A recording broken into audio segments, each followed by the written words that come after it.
The email landed in my inbox at 8:47 on a Monday morning, right between a forwarded thread about the broken coffee machine on the third floor and a calendar reminder for a team sync I had already decided to skip.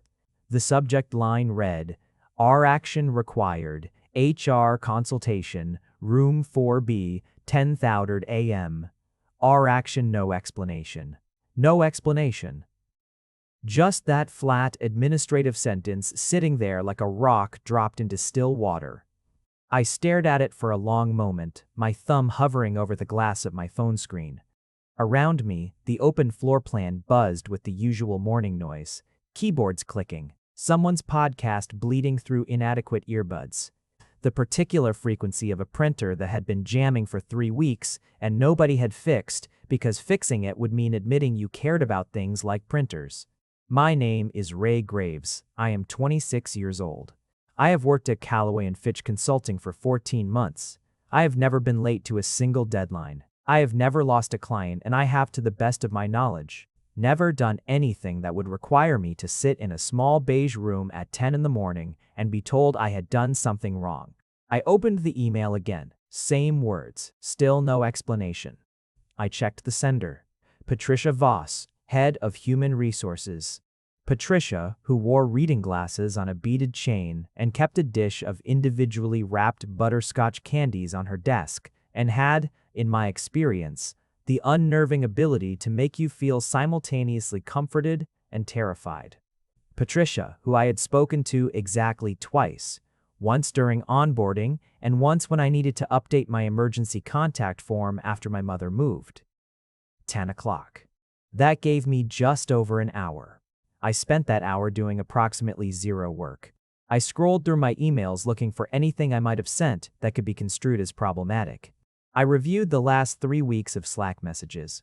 I tried to remember every meeting, every hallway conversation, every casual interaction that might have registered somewhere on someone's radar as an incident. Nothing.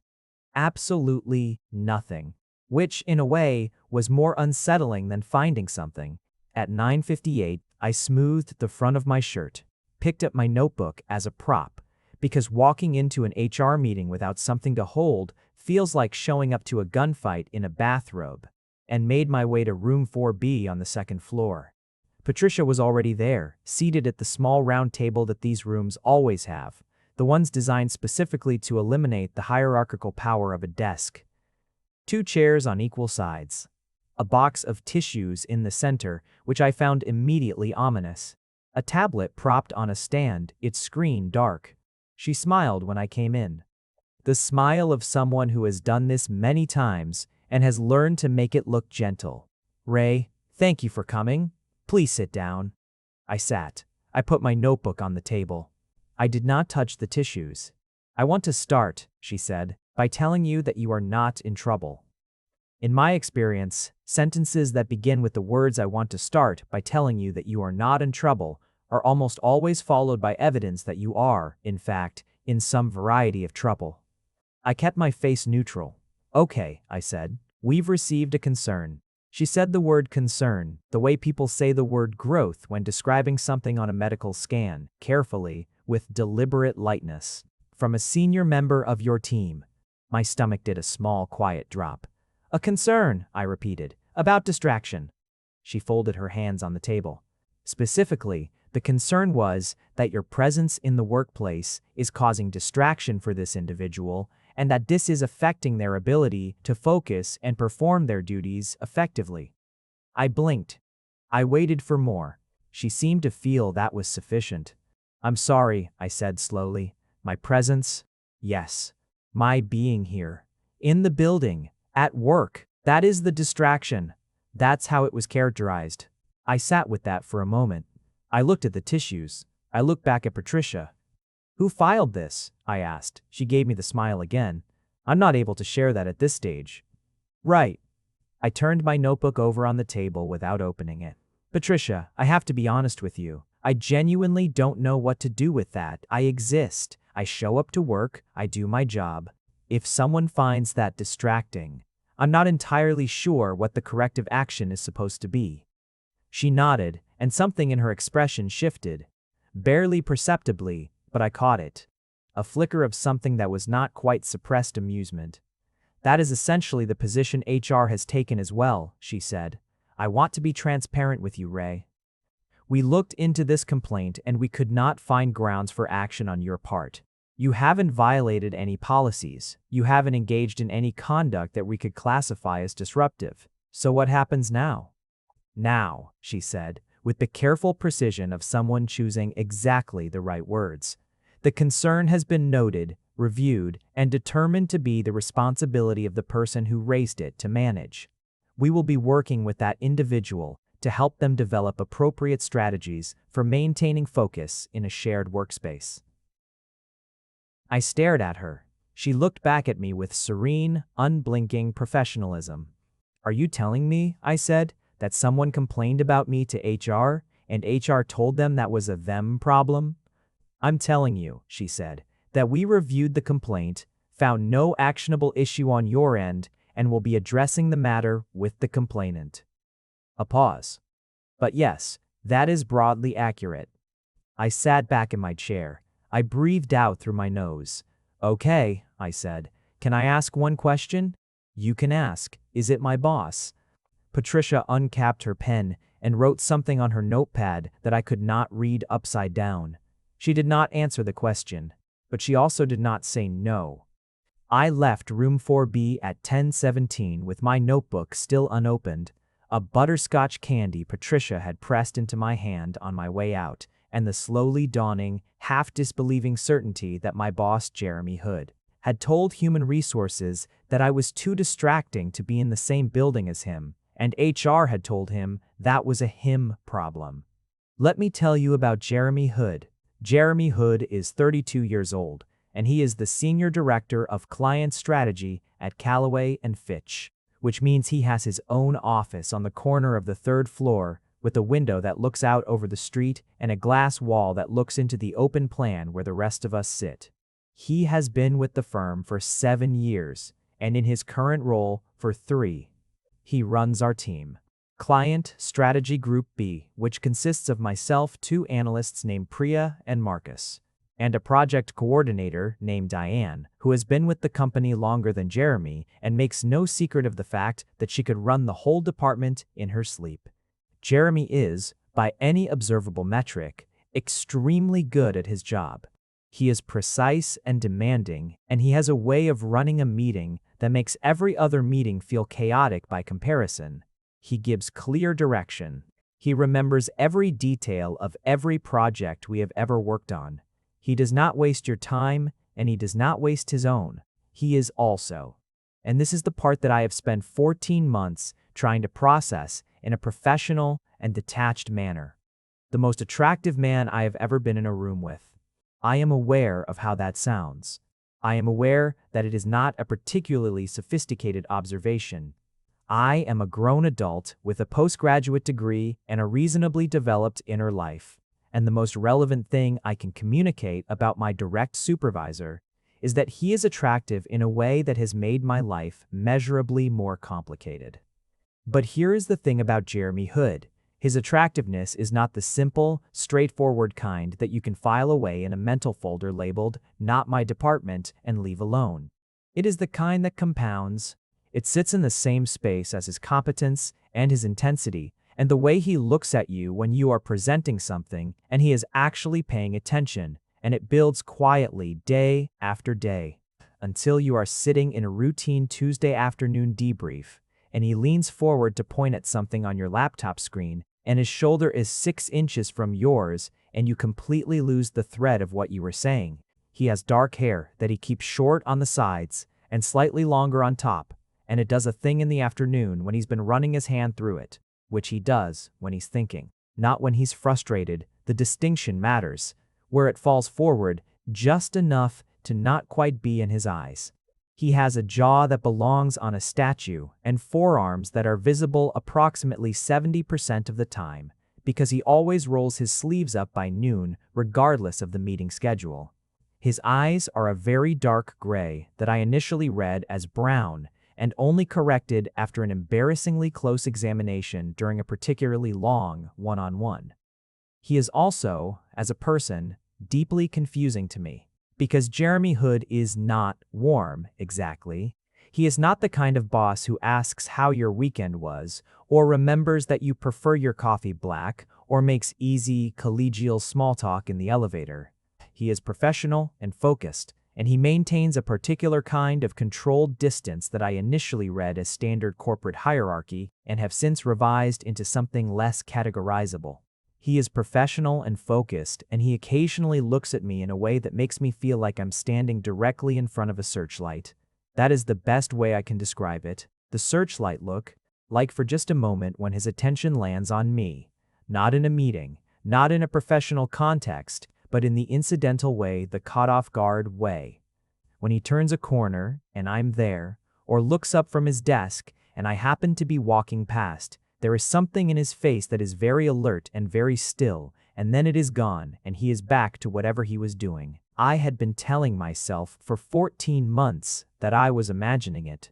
Now I was sitting at my desk unwrapping a butterscotch candy with the fresh information that Jeremy Hood had gone to HR about me, and I was beginning to revise my self-assessment. The afternoon after the HR meeting was one of the stranger professional experiences of my life, and I have had some genuinely strange professional experiences, including the time I had to present to a client who fell asleep 8 minutes in, and we all just continued the presentation around his napping. I came back to my desk, I opened my laptop, I did work. Perfectly ordinary work. A client brief for a retail restructuring project, some data validation on a financial model, 2 emails that needed responses. And across the open floor plan, behind his glass wall, Jeremy Hood sat at his corner desk and worked on whatever Jeremy Hood was working on and did not look at me. This would have been unremarkable, except that Jeremy Hood had been looking at me consistently, in the incidental way I described, for months, and now in the wake of the HR situation, which he did not know I knew about because Patricia had not technically confirmed the complainant's identity, though she had also not denied it when I asked if it was my boss. He was conspicuously not looking at me, which was somehow more noticeable than the looking. I watched him not look at me for approximately 45 minutes before Marcus dropped into the chair beside my desk and said, "Hey, you okay? You look like you're trying to solve a murder." "Working through something," I said. "The Meridian Brief?" "Sure," I said. "The Meridian Brief." Marcus is 24 and cheerful in the particular way of someone who has not yet been made cynical by enough corporate environments, and I mean that with genuine warmth. He spun a pen between his fingers and said, "Hood's been in a mood today. Did he say something to you?" I looked at Marcus. "Why would you ask me specifically?" He shrugged. "He always notices when something's off with your work. Not in a bad way, just like, he pays more attention to your projects than anyone else's. I figured if anyone knew what was going on with him, you would." I thought about that. "He pays more attention to my projects," I said carefully. "Yeah, I mean Priya noticed it too. We figured maybe you two had like a work rapport thing going or something." He spun the pen again. "Or he just likes your work, which is also possible. You're good at your job." "Thank you, Marcus. You're welcome." "So, you don't know what's up with him?"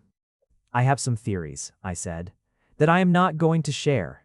He took that as the dismissal it was, spun out of the chair with the elastic energy of someone who has not yet spent years sitting at desks, and wandered back to his own workspace. I looked back at my laptop. I looked at the glass wall. Jeremy was on a call, his headset on, his eyes on the window to his left. His profile was clean and still. He had his sleeves rolled up. His pen was turning slowly in his fingers, the way it did when he was listening to something he was trying to assess. I made a decision. The decision was probably not wise.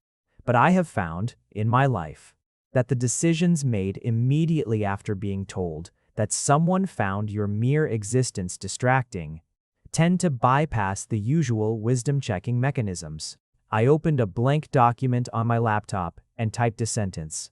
Then I printed it, folded it in half, walked to Jeremy's office, knocked once on the glass door, and put the folded paper on his desk while he was still on his call. He looked at it. He looked at me. I went back to my desk. He opened the paper approximately 90 seconds later. I know because I timed it, because I am apparently a person who times these things now. The paper said, "I know it was you, we should talk." He read it, he set it down, he went back to his call. 4 minutes after that, a message appeared in our team, Slack from Jeremy, direct message. Just me. My office, 5:30. 5:30 came the way that inevitable things come, both faster and slower than you wanted, so that by the time you're standing in front of the glass office door, you have both over-prepared and not prepared at all. I knocked. "Come in." His voice, speaking to me directly, always does something specific to the back of my neck. It is a very particular frequency.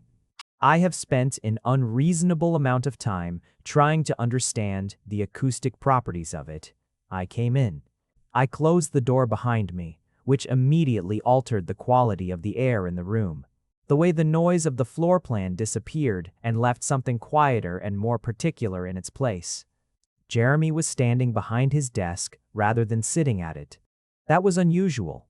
He was also not looking at his screen or his phone or any of the materials on his desk.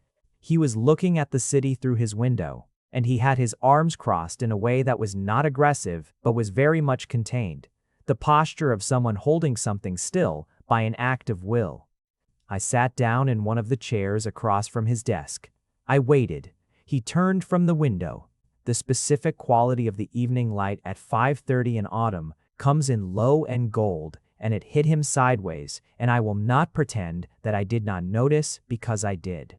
And I am done pretending that I do not notice these things. "How did you know?" he said. Not hello, not this is awkward, not even an attempt at professional distance. Just the question, direct and immediate, the way Jeremy Hood always came at things. "Patricia didn't confirm it," I said, "but she didn't deny it when I asked if it was my boss." He made a small sound that might have been something close to a laugh, humorless and quiet. He sat down then, not at his desk, but in the other chair across from it, so we were at the same level and the desk was beside us rather than between us. I found that significant. "This is," he said, "not a conversation I expected to have. I imagine not. I didn't expect them to tell you." They didn't, exactly. But they did tell me that the complaint had no merit, and that the responsibility for managing it lay with the person who filed it.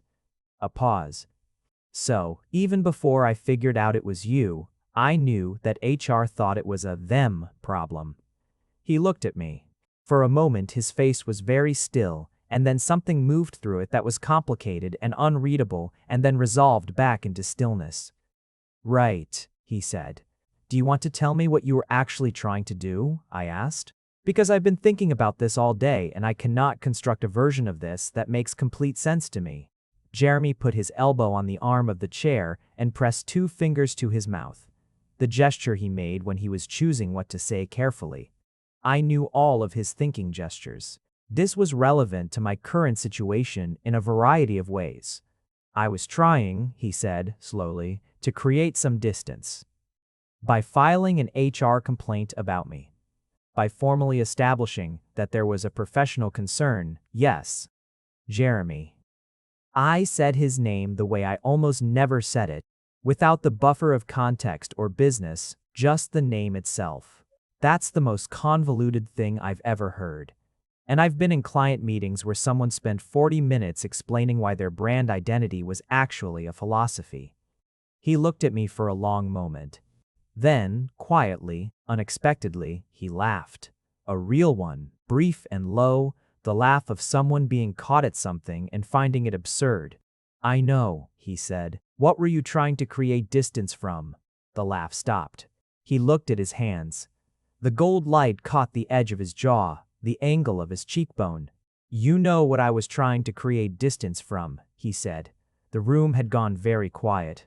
"Say it anyway," I said. He raised his eyes to mine, dark gray in the evening light. "You," he said.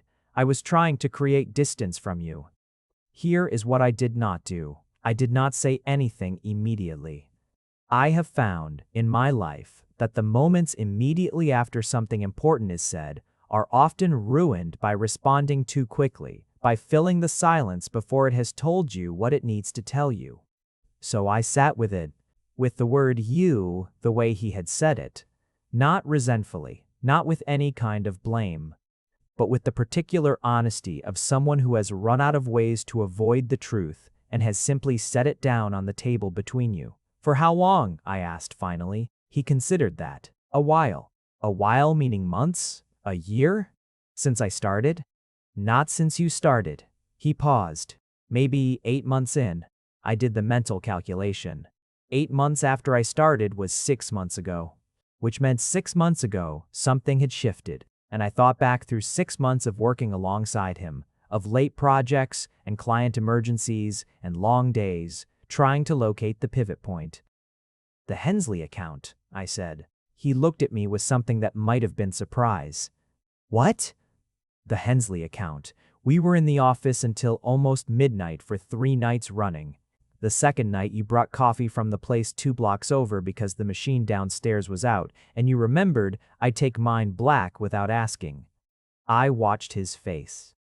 That was when I noticed something had changed. The expression on his face was the one I could never quite name, the searchlight one, fully present and entirely still. I didn't think you noticed, he said. I always noticed. I just assumed I was interpreting incorrectly. Were you? Apparently not. I leaned forward slightly, resting my arms on my knees. Jeremy, why HR, of all the available options? He looked away, toward the window.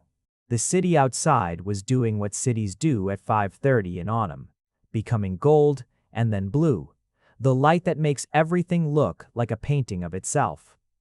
Because every other option, he said, required me to act, and I didn't trust myself to act appropriately. You work for me, Ray. I'm aware. And I have never, in 7 years at this company, I have never treated a professional relationship as anything other than professional. I've never compromised the integrity of a team dynamic for personal reasons. It's not. He stopped. His jaw moved. It matters to me. I know it does, I said, and I meant it, because I did know that. I knew that Jeremy Hood's professional integrity was not a performance, but a genuine organizing principle. One of the things I had come to understand about him through 14 months of proximity. It was, in its way, one of the things that had compounded. So, he said, I chose the option that created structural distance, a formal process, a documented boundary. Except HR sided with me. Except HR sided with you. He turned back from the window, which I should have anticipated because the complaint I filed was, as Patricia put it, not actionable from your end. She said that to you? More or less. The exact phrasing was that the situation appeared to require self-management rather than external intervention. A pause. And that perhaps I might benefit from a conversation with the employee wellness team. I bit down on a smile. She sent you to employee wellness. She suggested it. She was very kind about it. She gave me a butterscotch candy. She gave me one too. I looked at him. I think that's just what she does when the meeting has gone somewhere uncomfortable. Something loosened in his expression. Not all the way. Jeremy Hood did not fully unguard himself easily, and I was not naive enough to think one conversation would change that, but enough. A fraction of the distance. I owe you an apology, he said. Going through HR was an error in judgment. It put you in an uncomfortable position and it was not fair to you. It was very Jeremy Hood of you, I said. He frowned slightly. What does that mean? It means you took a personal thing and tried to route it through official channels, because official channels are where you're most comfortable. It was misguided, but it was completely in character. I paused. I'm not angry. You should be. I know. I reserve the right to be angry about it later. Right now, I'm more interested in what happens next. He looked at me for a long moment. What do you want to happen next? And there it was. The question underneath the question. The one that had been sitting in the room since I walked in and closed the door. The one that had been sitting in various rooms between us for 6 months and that neither of us had had the specific courage to name until this evening. I looked at him. The gold light was gone now, and the office was blue and warm and very quiet. I want you to take me to dinner, I said. Not as a work thing. Not in a restaurant where we might see anyone from the office. Somewhere we're just two people. He breathed in, then out, slow and deliberate. I have a conflict of interest, he said, professionally. I know. I'm your direct supervisor. I know. If this... He stopped. If we do this and it goes badly, I know the risks, Jeremy. I kept my voice quiet and even. I've been thinking about the risks for 6 months. I'm still here. He looked at me, the searchlight, full on, and this time he didn't extinguish it. Friday, he said, 7 o'clock. I'll send you an address. The next morning, I arrived at work at 8:30. Everything appeared exactly as it always did. The coffee machine on the 3rd floor was still broken. Someone's podcast was still bleeding through inadequate earbuds. The printer was still jamming. Jeremy Hood arrived at 8:52, which was normal, and walked to his office without stopping, which was also normal, and did not look at me on his way past. Which was, I was now recategorizing as something other than avoidance. At 9:15, Diane appeared at my desk with 2 mugs of coffee. She set one in front of me and sat in Marcus's chair, which was empty because Marcus did not arrive until 9:30, and he knew better than to comment on Diane using his chair. Diane is 47, and she has been at this company for 11 years, and she knows everything about everything, and she has never once indicated how she knows things because she doesn't need to. The knowing is simply ambient. It surrounds her. How is HR? She said. I looked at her. You know about that. I know Patricia Voss booked room 4B yesterday morning, and I know you were on her calendar. She sipped her coffee. I also know that when you came back to your desk, you spent 45 minutes not looking at anything before you went into Jeremy's office. I was looking at the Meridian brief. The Meridian brief doesn't make that face. I closed my laptop. What face? She gave me a very patient look. The look of someone who has seen many things and is waiting for you to catch up to all of them. Ray, she said, I have been on this team for 3 years with that man, and I have never once seen him look at a slide deck the way he looks at you. I assumed you knew. I thought about the Hensley account. I thought about the coffee, black, no question. I thought about the searchlight. I suspected, I said, I wasn't sure. And now? And now, I'm going to dinner on Friday. She nodded, the nod of someone receiving confirming data. She sipped her coffee. He's not easy, she said. It was not a warning exactly, more like context. I know. He runs hot underneath all that control. He cares about things very intensely, and he does not know how to express that without structure around it. She tilted her head. He spent 6 months trying to file you away in a professional category because the alternative felt dangerous to him. That tells you something about the depth of it. I thought about that. It does. You're good for him, she said, plainly, the way Diane said most things. You hold your ground without making him feel threatened. That's not a common combination. Are you giving me a character assessment of my boss as preparation for a dinner date? I'm giving you useful information. What you do with it is your business. She stood, picking up her mug.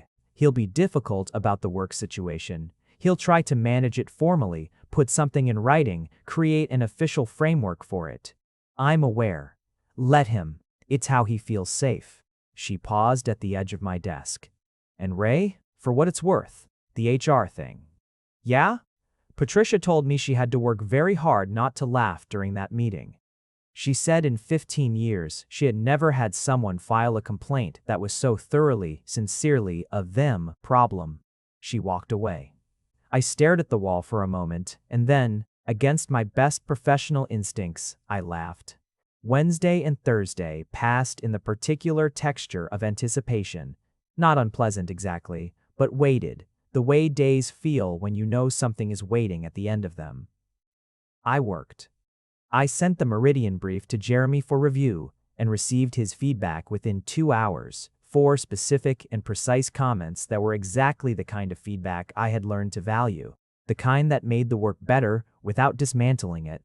I replied to the comments, he replied to my replies. It was entirely professional, and it was also, because of everything that surrounded it, something slightly more.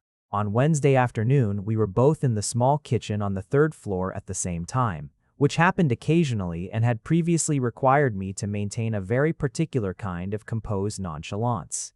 He was making tea.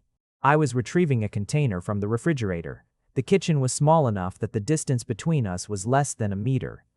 The meridian feedback was useful, I said. Thank you. The section on market positioning needed to be sharper. He was watching the kettle. You know how to be sharper. You sometimes hold back. I hold back when I'm not sure the client is ready for sharp. He looked at me. You're often right about that. We stood in the small kitchen and the kettle clicked off and he poured his tea and I took my container from the refrigerator and we went back to our respective places and that was it. That was the whole interaction and it was still somehow the most I had felt in 3 days. On Thursday morning I came in early, not unusually early but earlier than most of the team. And Jeremy was already at his desk, which was also not unusual. And for approximately 20 minutes, we were the only two people on the floor. I worked, he worked. The office hummed quietly around us, the particular sound of a building before it has fully populated, which is one of my favorite sounds. At 7:48, he sent a message on Slack. The address, Friday, 7 o'clock. A restaurant I didn't know, in a neighborhood that was not near the office and not near either of our apartments, as far as I could tell. He had done his research, he had chosen neutral ground. I saved the address. I did not respond immediately. I waited 3 minutes and then sent a single check mark. He sent back, good, which was the most Jeremy Hood response possible, and I found it, despite everything, quietly endearing. Priya asked me at lunch on Thursday if I was coming down with something. You seem like you're holding a lot of energy in, she said, like a kettle about to go. I'm fine, I said. You've smiled at your phone twice this morning. It's a funny meme. You don't send memes. I'm branching out. She looked at me with the sharp assessment of someone who is 27 and observant and has spent over a year sitting 8 feet from me. Is this about whoever it is you've been very carefully not talking about for the last 6 months? I ate my lunch. I don't know what you're talking about. Ray, Priya. She picked up her fork. Fine. Don't tell me. I'll figure it out eventually. I always figure it out. I did not doubt her for a second. The restaurant was on a side street 2 neighborhoods over. One of those places that is narrow and dark, wooded and warm, where the tables are close enough together that you instinctively lower your voice without being asked to. The kind of place someone books when they want the rest of the world to feel far away. I arrived at 6:58. He was already there. Of course he was already there. Jeremy Hood's relationship to time was one of the things I had cataloged carefully in 14 months. He was always early, never late, and he used the early time to orient himself, to have a moment of stillness before whatever came next. He was sitting at the table against a far wall, and he had a glass of water in front of him and his jacket on the back of his chair and his sleeves already rolled to the forearm, and he was reading something on his phone, not scrolling, actually reading the focused attention he gave to everything, and then he looked up. He saw me. The searchlight. Full and immediate, and this time there was nowhere to put it away and nothing to route it through, and he didn't try. He put his phone face down on the table. I crossed the restaurant. I sat down across from him. Hi, I said. Hi, he said back, which was somehow the most unexpectedly ordinary thing he had ever said to me. The waiter came. We ordered drinks. We looked at menus for a while. There was a particular quality to the silence between us. Not uncomfortable, not empty, but the kind that is full of everything that is waiting to become words. I don't know how to do this, Jeremy said eventually. I looked up from the menu. The dinner?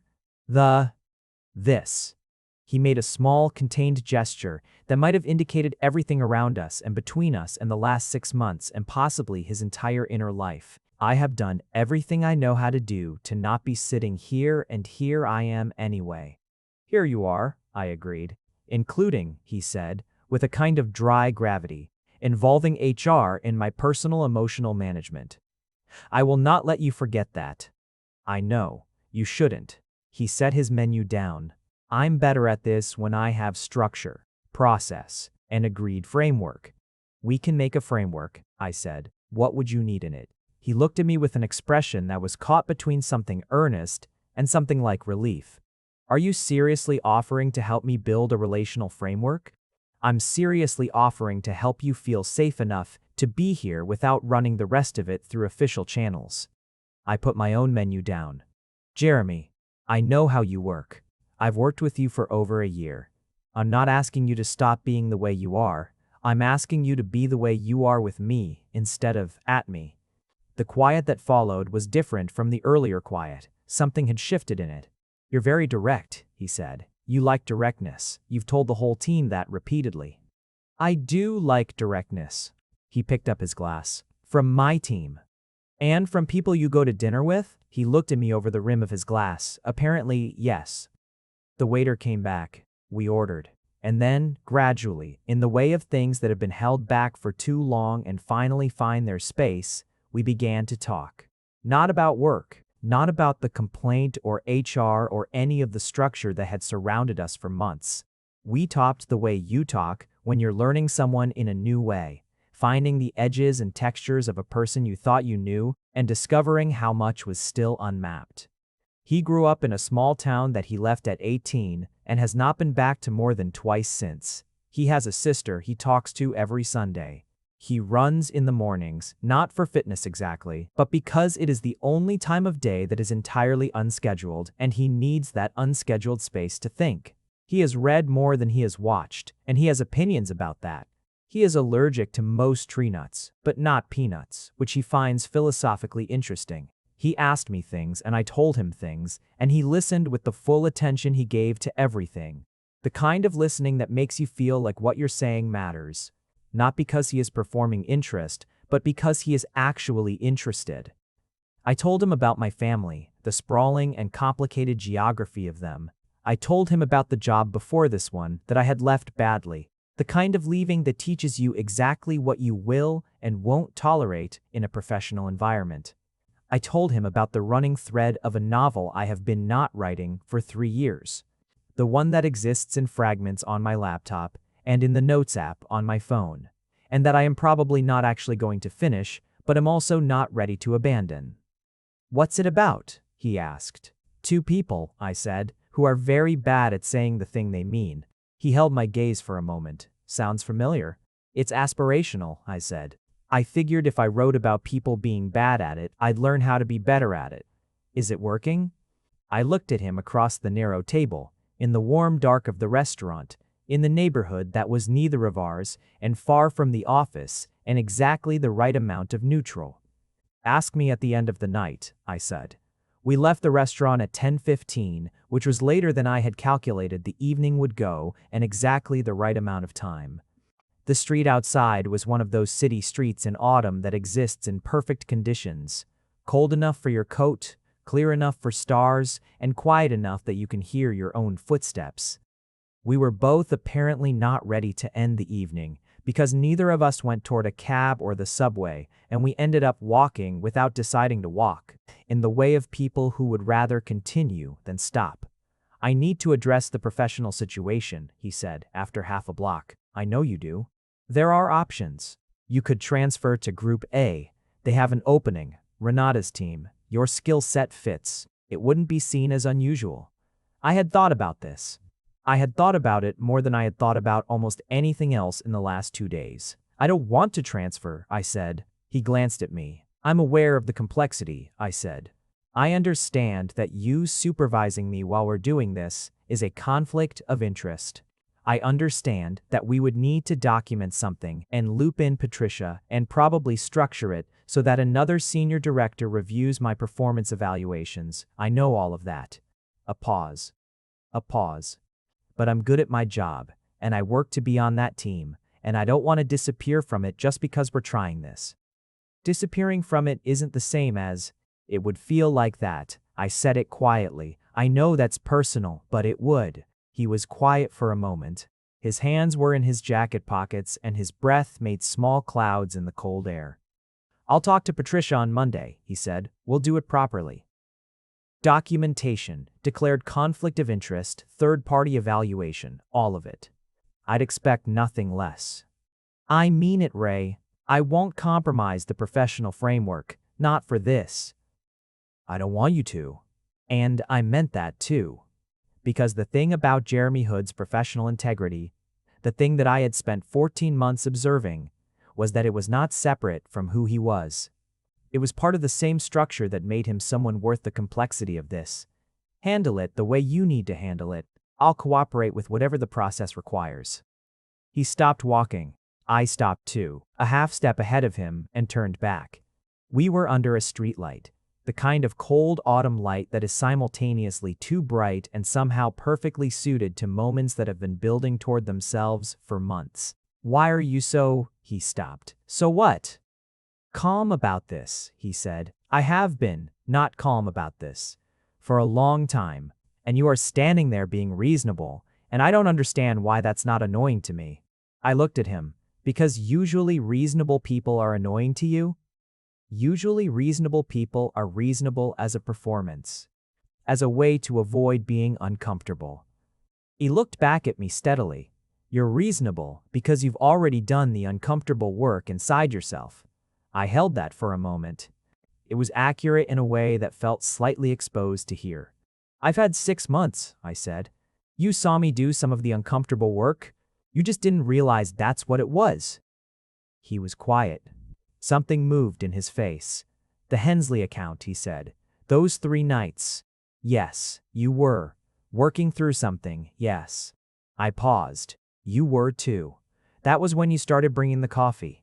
He breathed out. The small cloud of it dispersed in the cold air between us.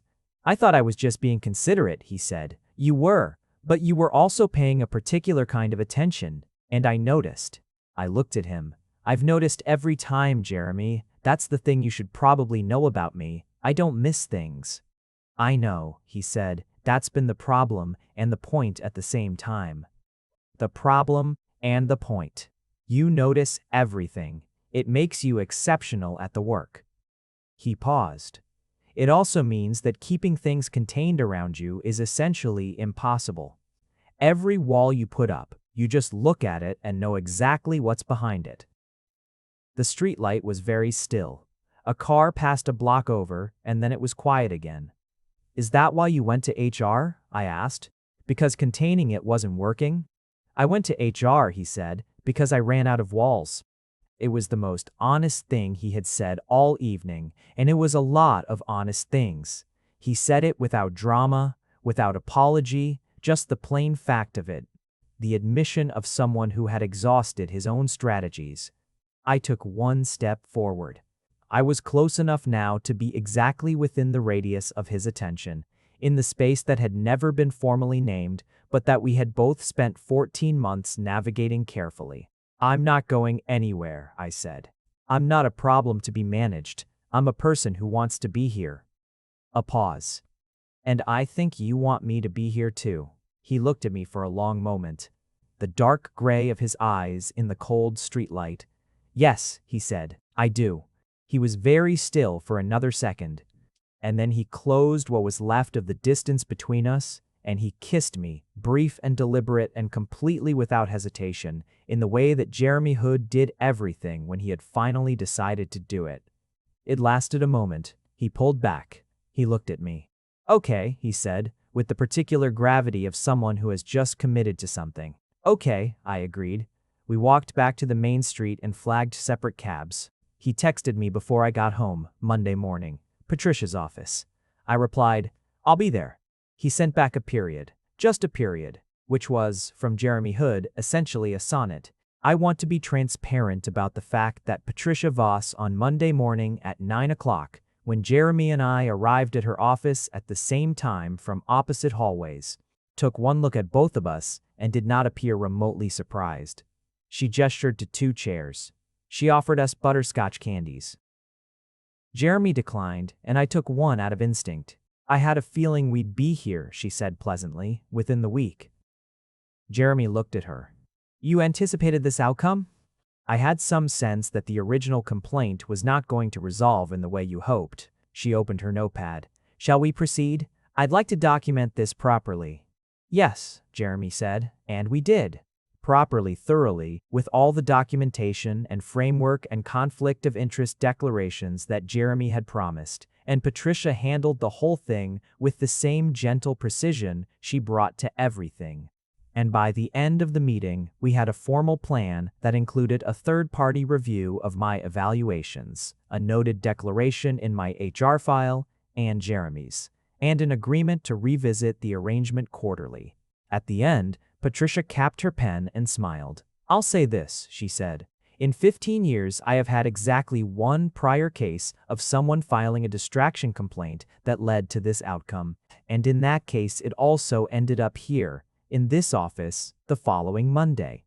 She looked between us. "I'm delighted every time."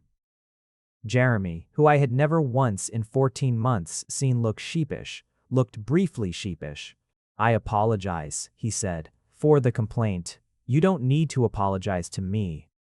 She said it warmly, but perhaps to Ray. He looked at me. "I'll work on it," he said. "You're getting there," I said. Patricia offered us each one more butterscotch candy on the way out. This time, Jeremy took one. Let me tell you what happened after. Because I think the honest version of this, the version that is actually true, includes the after, not just the moment of admission in the restaurant, or the kiss under the streetlight, or the documentation in Patricia's office. The after is where the work is, and the work is where you find out what something is made of. The professional structure settled into place over the following weeks with the smooth efficiency of something that had been properly planned, because Jeremy had properly planned it. Renata from Group A agreed to co-sign my performance reviews. The conflict of interest was on file.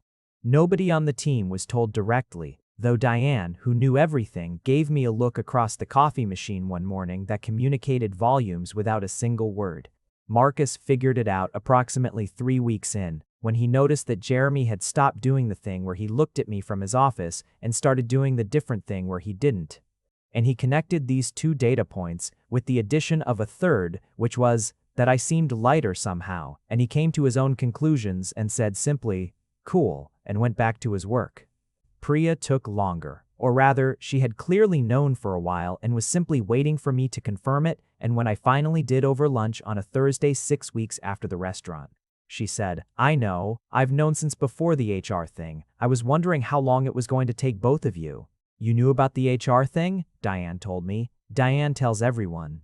Diane tells the people who need to know. She has a system." Priya stabbed a piece of lettuce. "So? Is he terrible at the personal stuff?" "He seems like he'd be terrible at the personal stuff." "He's working on it," I said. And he was. That was the true version of it. Not that it was easy, or that Jeremy Hood suddenly became someone who wore his heart openly on his sleeve. Because he is not that person, and he was not going to become that person, and I did not want him to. What I wanted, what I had wanted, without fully articulating it even to myself, for 6 months of working alongside him, was the version of him that existed when he was not performing containment. When he had decided, finally, deliberately, to let something through, that version was more intense and more earnest and more particular in his attention, which I had not thought possible. He brought the same quality of focus that he brought to the work, which was the most thorough focus I had ever been on the receiving end of, and turned it toward the project of knowing me. And it was in the specific way that Jeremy Hood was always specific, a little overwhelming and exactly right. He still built frameworks, he still needed structure. When we had our first significant disagreement, about a work thing, actually a strategy I advocated for and he pushed back on. And, for a moment, neither of us was sure how to navigate the double layer of professional and personal. He suggested we establish a protocol for how to handle work disagreements so they didn't metastasize into personal ones. And I agreed, not because I thought we needed a protocol exactly, but because the protocol was how Jeremy created the safety that let him then show up fully for the conversation. The conversation, when we had it, was one of the best we'd had. He was right about the strategy, by the way. I told him so. He did not gloat, which I appreciated. He also told me that the section of the brief I had written was the best thing anyone on the team had produced in 8 months. and that he had nearly sent it to the client with a note that said it was exceptional before he caught himself. "Why did you catch yourself?" I asked. "Because it would have been inappropriate for a supervisor to single out one team member's work so specifically." "Jeremy, you could just tell me, directly." He was quiet for a moment. "It's exceptional," he said. "Your work, consistently." "Thank you. I find it difficult to say without—" He stopped. "Without what?" "Without also wanting to say the other things." He looked at me. "The work and the other things are connected in my mind. I can't think about your work without thinking about you." "That's very normal," I said gently. "That's what it feels like to care about someone." He sat with that, the way Jeremy sat with things, fully, quietly, turning them over until he understood their shape. "I'm not accustomed to it," he said finally. "I know." I moved closer to him. "You'll get used to it." 3 months in, Diane and I were having coffee, the real kind, from outside, because the third-floor machine was still broken, a fact that had become a kind of fixed star of the office experience, and she said, "He's different, you know." I looked at her. "Different how?" "He laughs more." She said it plainly, factually, the way Diane presented everything, at nothing.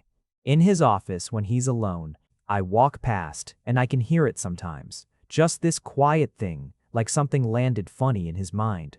She sipped her coffee. "He's been here 3 years, and I have never once heard him laugh at something when nobody was watching." I thought about that. I thought about Jeremy in his office, rolling his sleeves up, reading something on his phone, laughing at nothing in particular. Probably something I had sent him. He had started sending me things. Articles, mostly. Things that made him think of something I had said.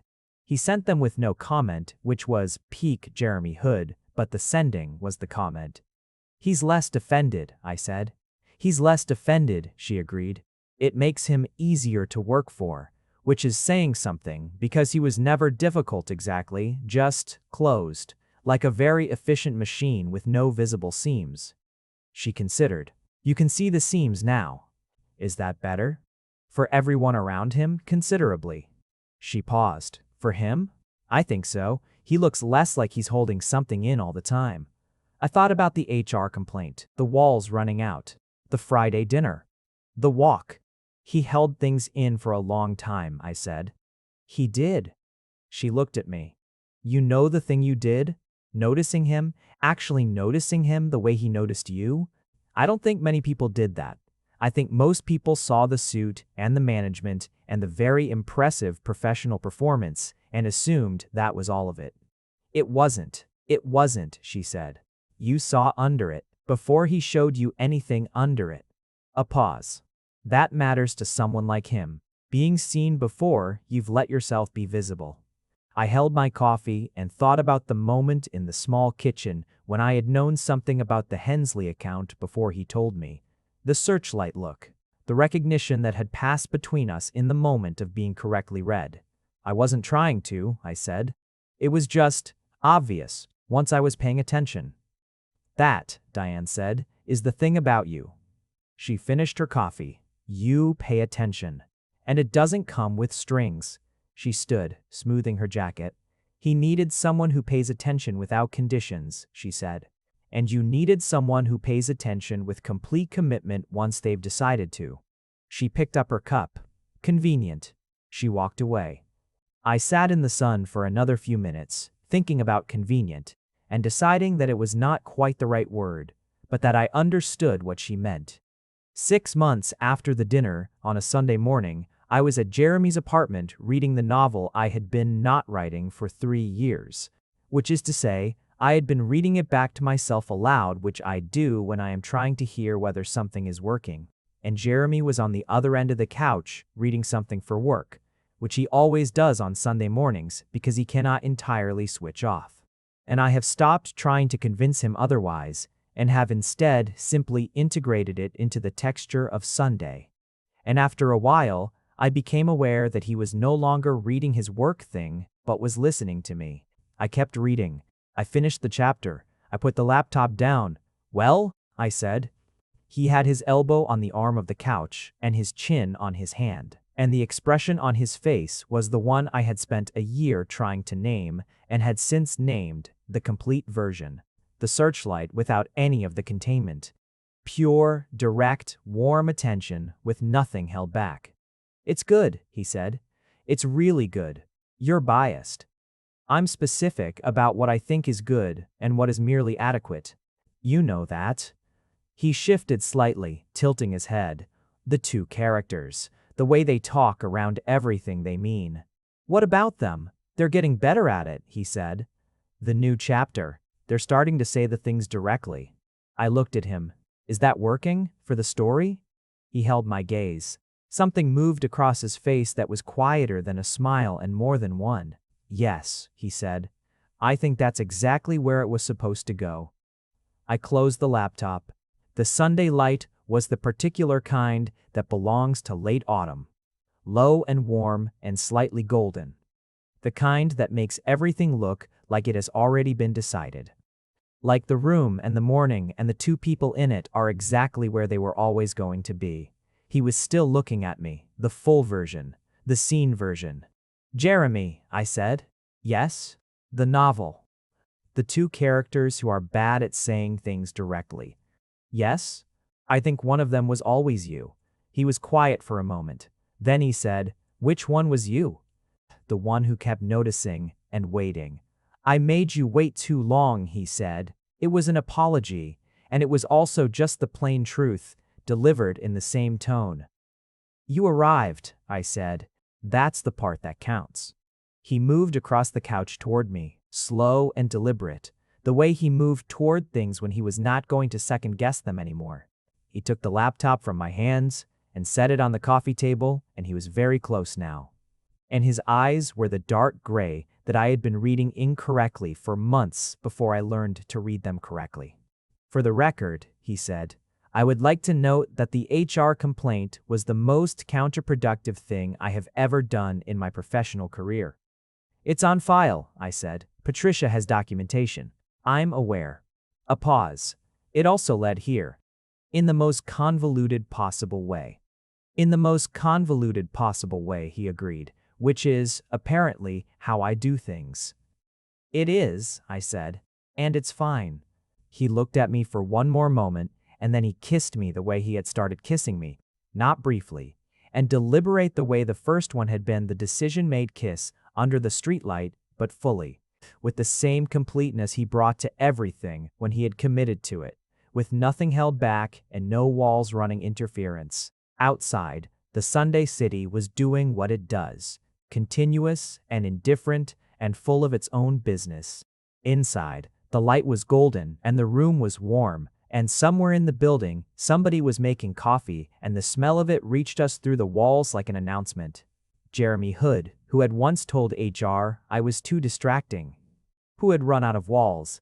Who had, on a Friday evening in a restaurant on neutral ground, put his phone face down and looked at me across a narrow table like he had already decided something before he arrived. He pulled back just far enough to look at me. "I'm still going to be difficult," he said. "I'll want to structure things, make frameworks. I won't always know what to say first." "I know. I'm telling you so. It's on record, so you can't say I didn't disclose." I looked at him. "Are you literally managing your relationship disclosures?" "I'm managing my transparency protocols," he said with complete seriousness, and then caught himself and laughed. "The real one? The quiet, unexpected one, the one Diane heard from the hallway, the one with no audience in it." I laughed too. I couldn't help it.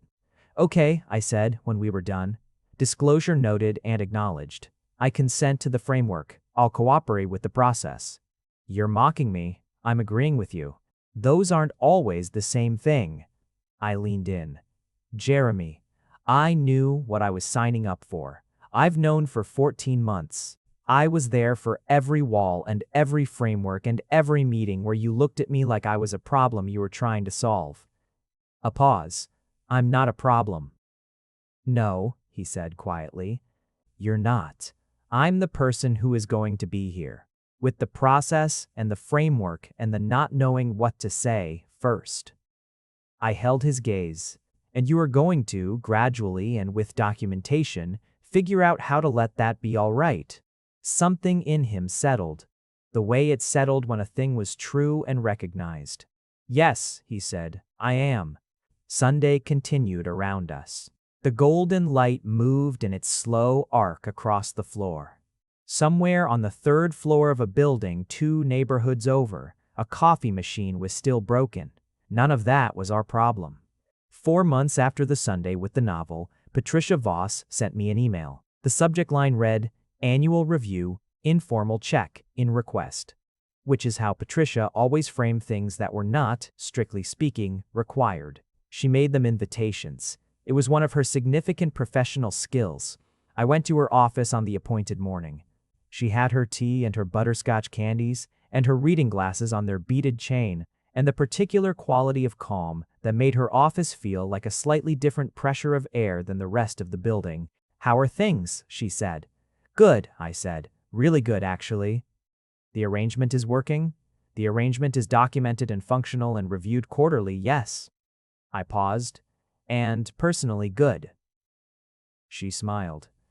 I'm glad to hear it. She picked up her pen. You know I have a duty to check in annually when we have a declared conflict of interest on file. That's just the process. I know. And everything is comfortable? No concerns? No power dynamics you'd like to flag? I thought about Jeremy, about the frameworks and the transparency protocols and the Sunday mornings, about the moment in the restaurant when he had said you and meant it entirely. About 6 months of learning the actual person behind the professional performance and finding that the person was, if anything, more. No concerns, I said. He's very intentional about maintaining appropriate boundaries in the work context. He is that, she agreed. He came to see me, about 3 months ago. I hadn't known, he did, to ask, formally, whether there was anything else he should be doing. From a process standpoint, she said it with the precise affection of someone who has worked with many humans and developed a genuine fondness for the particular variety of human that expresses care through administrative action. He wanted to make sure he hadn't missed a step. I looked at the dish of butterscotch candies. I thought about that. About Jeremy, on a Thursday morning or a Monday afternoon, scheduling a meeting with Patricia to ask if he had missed a step in the official documentation of caring about someone. That sounds like him, I said. It does. She tilted her head. He also mentioned, not formally, just in passing, that you were the best hire this department had made in 3 years, and that he was glad the original complaint had been handled the way it was. I looked at her. He said that? He said that. She folded her hands. Not as your supervisor, or rather, not only as your supervisor. I sat with that for a moment. With Jeremy, in Patricia's office, on a Thursday or a Monday, filing the paperwork of gratitude, documenting, in his own particular language, the thing he might not have found quite the right words for, directly. I would tell him that I knew. Not today, maybe, but soon. I would tell him that being known through the framework was still being known. Thank you, I said to Patricia. Thank you for coming in. She pushed the dish toward me. Please take 2. I feel you've earned a second one. I took 2. I went back to my desk. I opened my laptop. Across the open floor plan, behind his glass wall, Jeremy Hood was in a meeting with a client, his sleeves rolled up, his pen turning slowly in his fingers while he listened. He did not know I was looking. He was not performing anything. He was simply present in the room, doing the work, being the particular and complicated and utterly undefended person he had become when the walls ran out. He looked up, not at a camera or a screen. At me, the way you look at someone when you feel them looking, the way attention travels through space. I held up a butterscotch candy. He looked at it, he looked at me. Something moved in his face that was quiet and specific and entirely his. He turned back to his client. 30 seconds later, my phone buzzed. A message. Patricia gave you 2. I typed back. She said I've earned a second one. Pause. Then, she's right. She. And then, after another pause, tonight?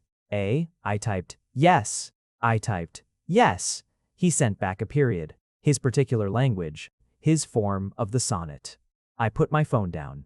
I unwrapped the second butterscotch candy. I opened my work files. The day was ordinary in all the best ways. The kind of ordinary that exists when you are exactly where you are supposed to be doing exactly what you are supposed to be doing, with the person you are supposed to be beside somewhere behind glass in the corner, rolling his sleeves up and paying attention to things, and being without trying to contain it anymore, entirely himself. Outside, the city continued. Keyboards clicked. Someone's podcast bled through inadequate earbuds. The printer on the third floor was still jamming. We were fine. If you made it to the end, you're my kind of person. Leave a subscribe, comment down your favorite part of the story, and if you want early access to videos, exclusive content, or just want to support the channel, hit that join button right below the video. Even one member genuinely means the world to me. See you in the next one.